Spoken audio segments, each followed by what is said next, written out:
তার মানে হচ্ছে ভারত সরকারও কিন্তু এক ধরনের চাপে সেখানে আছে, সে ফ্রিলি হয়তো মুভ করতে পারছে না, বাট তাকে কোনোভাবেই ভারতে থেকে রাজনৈতিক কার্যক্রম পরিচালনা করার সুযোগ দেওয়া উচিত না। আমরা ভারত সরকারের যারা দায়িত্বশীল আছেন তাদের থেকে কয়েকবার শুনেছি যে তাকে রাজনৈতিক কার্যক্রম ভারতের মাটি থেকে করতে দেওয়া হবে না, কিন্তু আলটিমেটলি আমরা দেখছি যে তিনি ঠিকই করছেন। যদিও প্রথমে তার ফিজিক্যালি অ্যাপিয়ার হওয়ার কথা ছিল, পরে আমরা দেখলাম তিনি অনলাইনে আসবেন, পরে আবার দেখলাম যে তাকে দেখা যাবে না কিন্তু ভয়েস শোনা যাবে।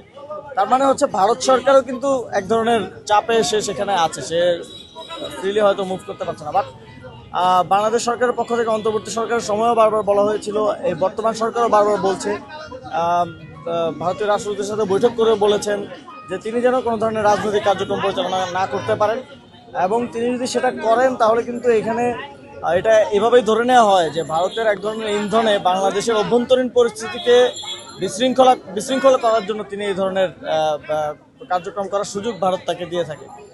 তো এখন আবার আমরা শুনলাম যে ডিসেম্বরে তিনি বাংলাদেশে আসতে চান।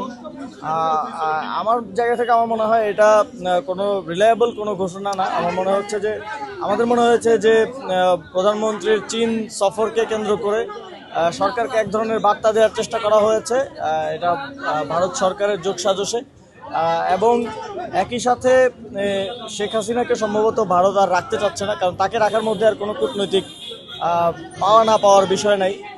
এবং আমরা এটাও শুনেছি যে তারা পৃথিবীর আরও বিভিন্ন দেশে যাওয়ার চেষ্টা করছে, কিন্তু আমার মনে হয় না কোনো দেশই সেভাবে তাকে সেই সুযোগটা দিবে, কারণ আপনারা জানেন তিনি ফাঁসির আসামি বাংলাদেশে, এবং প্রায় 1400 মানুষকে হত্যা করার অভিযোগ তার বিরুদ্ধে আছে, সেটা আইসিটি ট্রাইব্যুনালে নিষ্পত্তি হয়েছে।